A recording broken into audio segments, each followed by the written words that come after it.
Namaste students. Now let us discuss about the importance of the process controlling. Fine. The first is accomplishing organizational goals. See, as I told you that whenever we want to achieve something, we need to plan for it first of all. And then after planning, we need to check this thing that whether things are going as per the planned process or not. Fine. So under the process of controlling, what are we doing? We are basically keeping a check, or we are constantly checking or evaluating the performance of all the employees, all the departments, so that the organizational goals can be achieved. Basically, our main purpose is to achieve our organizational goal. Everything which we are doing in the company is only for this purpose itself. So under this process of controlling, we are evaluating the we are evaluating the performance of each employee so that we can timely correct it. If the person or the department is not complying to all the rules and the regulations, or if the employee or the department is not able to achieve the given targets, so we evaluate the performance, or we find out the deviations and we take the corrective actions on time so that the organizational goals can be achieved. So under this process of controlling, basically what is happening, first of all we are evaluating the performance, we are checking the performance, and then we are finding out the cause of deviation, or basically we find out the reason that why the person or the department is not able to work as per the given standards, and then we take some corrective actions on time so that the goals or the targets can be achieved. Next is judging accuracy of standards. See, as I told you that standards once set, they can be changed also. It doesn't mean that once we set the standards, we can't change them. Rather, a efficient manager, what he does basically, he constantly reviews these standards. Constantly means within a very short period of time or on regular basis, he evaluate or he talk to the employees. He try to find out the new ideas from them, or he keeps a check on what kind of changes are going on in the organization, or what kind of changes are coming up in the business environment. And if he feels that for the betterment of the employees or the organization the changes are required, then what do?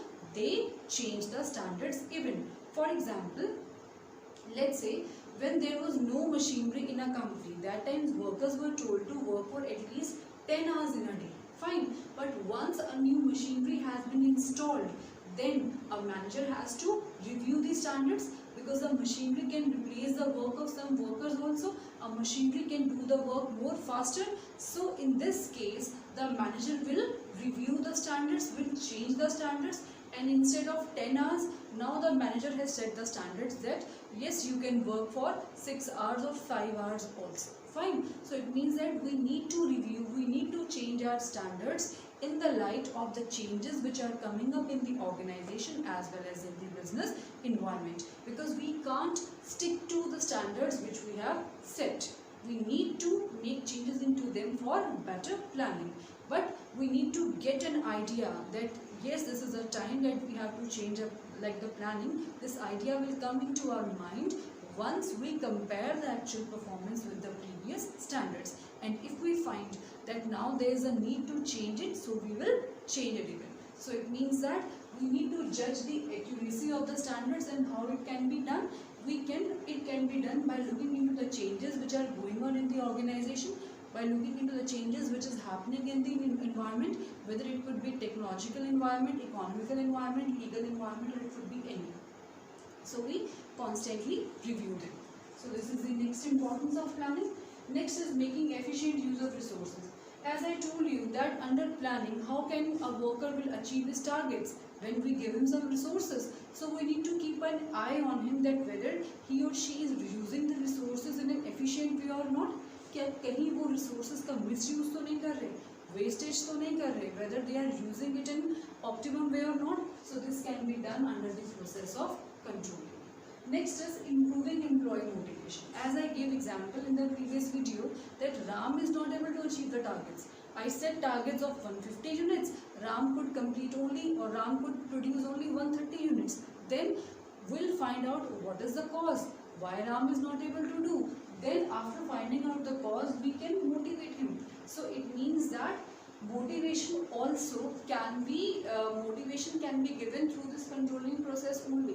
We are not only motivating the employees who is working below standards, rather will motivate the other employee who has achieved the targets or who has done more than the given targets. Like I gave example of Ram, Shyam and Mohan. Shyam could complete the target, but Mohan has produced more than the targeted units. So in this way, we'll check that what kind of motivation can be given to a worker. It could be a positive motivation also, and it could be a negative motivation also. Some rewards can also be given to a worker. We can say this way also, that the one who will produce at least 150 units will be given wages of, let's basically, okay, let me explain this example to you in a better way. Let's say I am using a kind of wage system which is known as differential wage system. उसमें हम क्या करेंगे? I have fixed wages rupees 100 for, just a minute. See, suppose I have fixed wages of rupees 100 per day for a worker who will produce minimum 150 units. And I have given this condition also, the one who is able to produce more than 150 unit will get higher wages. Fine. तो means ये जो wage system है ये कैसा है? Differential क्यों है? Because आपका wages का अमाउंट डिफर करता जाएगा. किससे डिफर करेगा? आपके टारगेट से. नाउ सपोज राम प्रोड्यूस कर सके थे just 130 units, so obviously we not get 100, we get only rupees 80. ये राम के लिए हो जाएगा. Shyam in the previous video could produce complete 150 units, so we will give him rupee 100 only. Mohan in the previous example could produce let's say 170 units, so we are going to give 120 rupees to him. So it means we are giving lesser wages or higher wages, so that depends. So this kind of giving lesser wages is a negative motivation, giving higher wages is a positive motivation. So it means that we are trying to motivate the employees whether negatively or positively depending upon the cause of the deviation. If Ram is unwell, that's why he was not able to meet the standards, then in that case we are not going to deduct the salary. But if he is fine, he is just careless, he misused the resources, he didn't utilize the resources well, in that case we are going to deduct the salary. So that depends upon the firm to firm and the person to person given, that what sort of motivation the person is giving. So basically under controlling process we are trying to improve the employee's motivation so that he can work as per the given targets. Next is order and discipline. See, control means to keep a check. So when a check is kept on the employees, तो हम क्या check करेंगे उस चीज़ में कि कोई employ machinery को misuse ना करे, एसेट्स को मिसयूज़ ना करे, कोई थेफ्ट ना हो, कोई फ्रॉड नहीं होना चाहिए, कोई एम्बेजलमेंट नहीं होना चाहिए. So means embezzlement of cash or loss of goods by theft, or you may say, or any kind of fraud. So such things should happen in the organization. So this purpose or this work is also done under the process of controlling. It means controlling ensures order and discipline.